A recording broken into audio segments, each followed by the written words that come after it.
मैं हतीन से बिलोंग करता हूँ। मेरे फादर मोहम्मद इसराइल एमएलए हतीन है, अभी हरियाणा में एमएलए। हाल ही में जो आरएस वाले इलेक्शन हुए उसमें कांग्रेस की स्थिति को लेकर कई बातें, अब क्योंकि कई, जैसा कि आप जानते हैं, राजनीतिक प्रतिक्रियाएं आई, उसमें क्रॉस वोटिंग हुई आपके फादर के तरफ से, तो तमाम चीजें जो हुई उसको आप कैसे देखते हैं? हरियाणा में 5 क्रॉस वोट हुए हैं जिनको नोटिस इशू किए गए हैं। 4 वोट इनवैलिड डिक्लेयर हुए हैं। तो वो 4 वोट्स के अभी नाम आए नहीं है बाहर।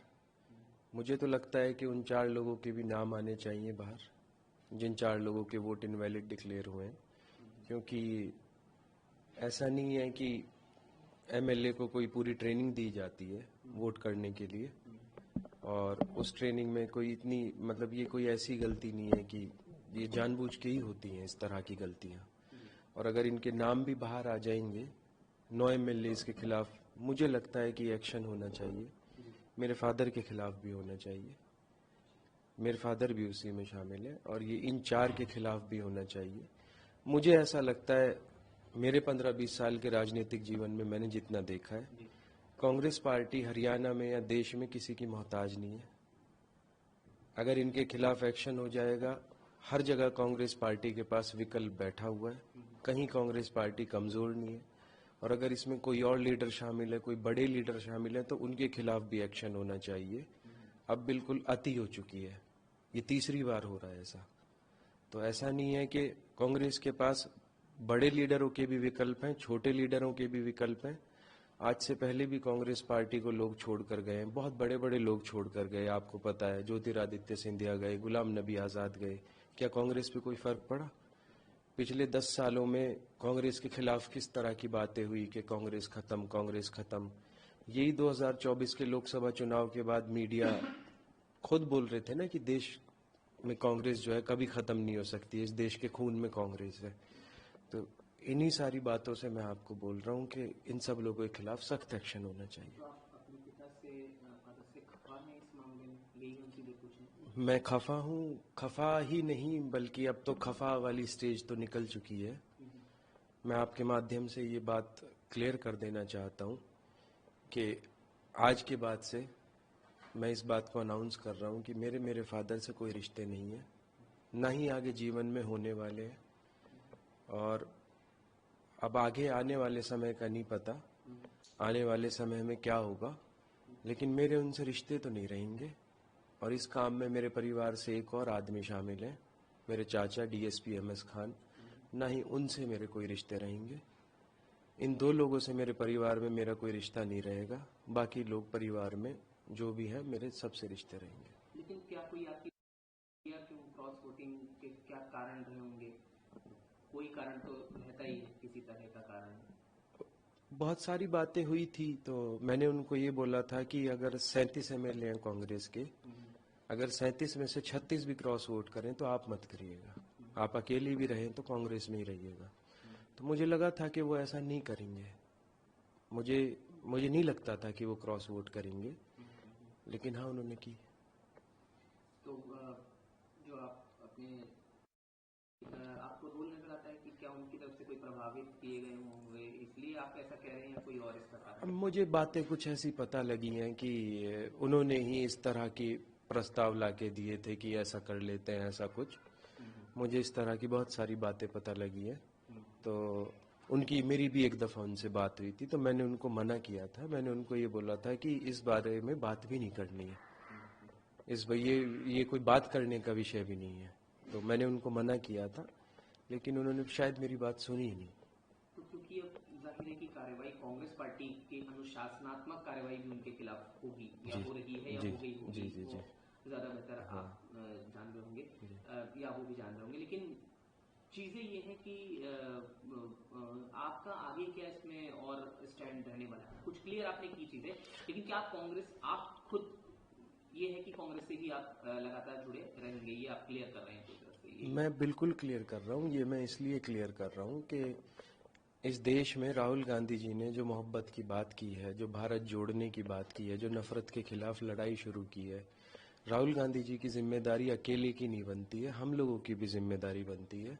मैं कांग्रेस की विचारधारा के साथ हूँ, राहुल गांधी जी की विचारधारा के साथ हूँ, और बीजेपी का मकसद एक और है। आपने पूरा राज्यसभा चुनाव देखा होगा। बीजेपी ठीक है, एक राज्यसभा की सीट है, इससे कोई फर्क नहीं पड़ता। बीजेपी के मुख्यमंत्री नायब सिंह सैनी बार बार एक बात पे फोकस कर रहे हैं कि 25% कांग्रेस हमने तोड़ दी, 9 एमएलए हमने तोड़ दिए, 9 एमएलए हमने तोड़ दिए।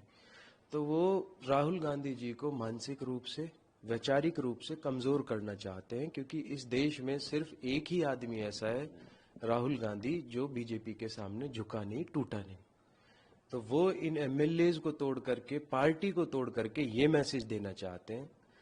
मैं राहुल गांधी जी का सिपाही होने के नाते, कांग्रेस पार्टी की विचारधारा से जुड़े होने के नाते, नायब सिंह सैनी को ये मैसेज देना चाहता हूं कि हाँ, उन्होंने हमारा घर तो तोड़ दिया, ये ठीक बात है, मेरा घर तो नहीं बचा ना, लेकिन वो कांग्रेस पार्टी को नहीं तोड़ पाएंगे। यही उनके लिए मेरा मैसेज है। वो मेरे घर में उन्होंने, ठीक है, जो भी बातें की, जो भी उन्होंने काम किया, लेकिन ये मैसेज मेरी विधानसभा में तो कम से कम क्लियर चला गया ना कि यहाँ कांग्रेस कमजोर नहीं है, यहाँ राहुल गांधी जी कमजोर नहीं है। आज ईद का दिन है। आज ईद के इस मौके पे मुझे नफरत या मोहब्बत में से, दोनों में से एक को चूज करना था। मेरे वालिद ने नफरत को चूज किया। मैं राहुल गांधी जी के साथ जाऊंगा, मैं उनकी विचारधारा के साथ जाऊंगा। आपने हालांकि देखिए ऐलान भी बहुत बड़ा किया, अभी कर रहे हैं, तो हो सकता है किसी मौके पर या आने वाले वक्त में हो सकता है कि आपके जो पिता हैं वो किसी और पार्टी में हो, आप कांग्रेस में हो। जाहिर है अभी आप कांग्रेस में हैं और आगे भी आपके कांग्रेस में, तो ऐसी स्थिति में आप फिर कैसे देखेंगे? नहीं, सवाल जरूर उठेगा। देखिए, मैं आपको एक बात बताता हूँ कि ऐसा नहीं है कि ये खाली मैंने राजनीतिक फैसला ले लिया है। हम लोग बहुत पुराने परिवार हैं। मैं मेरे परिवार की 5वीं पीढ़ी हूँ, और हम लोगों का नाम वहाँ पर बहुत साफ छवि के साथ देखा गया है, बहुत ईमानदारी के साथ देखा गया है।